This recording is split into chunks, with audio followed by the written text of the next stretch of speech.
Nos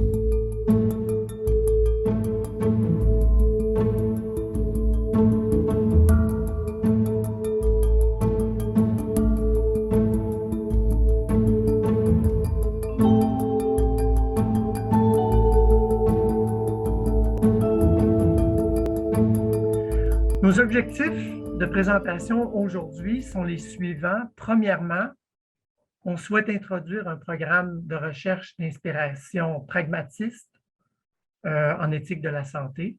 Je vais vous expliquer très rapidement en quoi consiste l'éthique de la santé, pour ensuite présenter un peu ce qu'on entend comme étant une approche d'inspiration pragmatiste.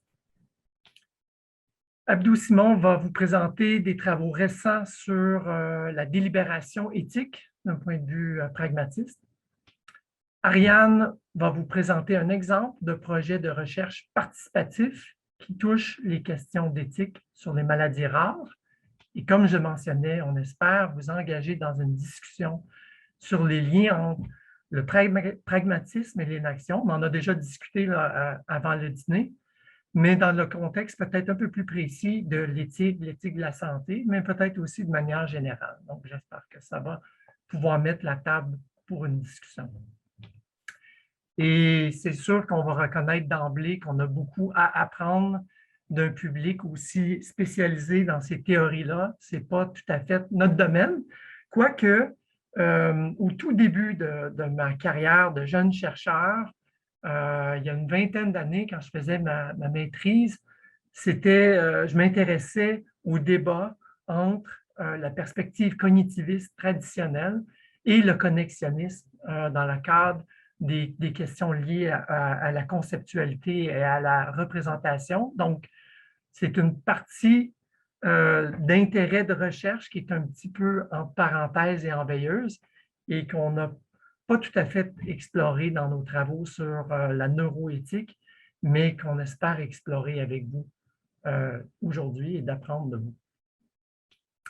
Donc, je me charge des deux premières sections de notre présentation aujourd'hui. Premièrement, quelques mots sur l'éthique de la santé. Eh bien, l'éthique de la santé, comme vous le savez sans doute, c'est un domaine très large qui a émergé il y a une quarantaine, cinquantaine d'années, qui a émergé étant donné de nombreux développements dans les sciences biomédicales et de la biotechnologie, qui ont soulevé des questions morales, par exemple liées aux dons d'organes, à la mort cérébrale, aux cellules souches, aux nanotechnologies et tant d'autres situations qui ont bouleversé la façon dont on voyait les équilibres entre ce qu'on connaît, ce qu'on peut faire et ce qu'on souhaite faire. Je vais l'illustrer rapidement. Par exemple, si on prend la question de l'allocation des ressources rares en santé, c'est un exemple de problème moral difficile d'éthique de la santé. Eh bien, on l'a vécu depuis de nombreux mois à toutes sortes d'échelles, les vaccins, les équipements de protection personnelle. C'est une question qui a été inévitable, qui a touché les équipes de soins, des personnes aussi.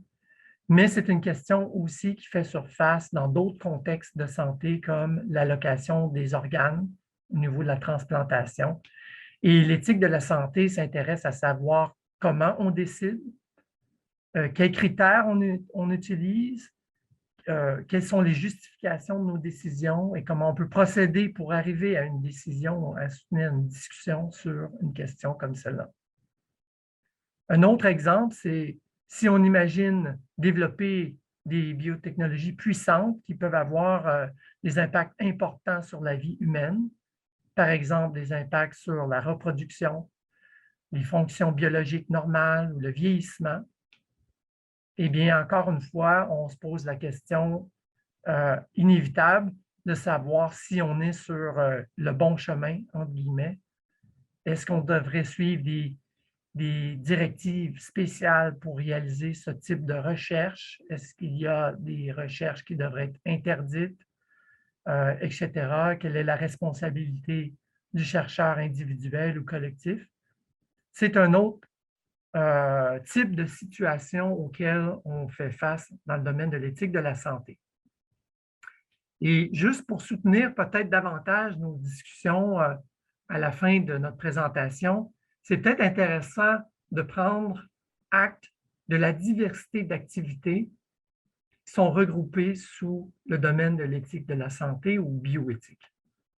Par exemple, il y a de la recherche sur des problèmes d'éthique, il y a de la consultation au niveau clinique, les avis qui sont élaborés sur les politiques publiques, l'enseignement de l'éthique au niveau universitaire, mais aussi professionnel, l'implication des éthiciens en santé publique, des activités de sensibilisation, de mobilisation, de formation, etc., etc. Donc, tout ça, je pense, devrait évoquer des questions à savoir comment on formule les problèmes, comment on arrive à résoudre et à réfléchir à ces problèmes-là, comment on met en œuvre les changements, comment on évalue les changements. Et bon, c'est sûr que nous, on va vous présenter un peu une vision un peu pragmatiste, mais si on essaie de croiser ça avec des théories inactives, qu'est-ce qu'on pourrait changer ou améliorer dans les pratiques en éthique de la santé?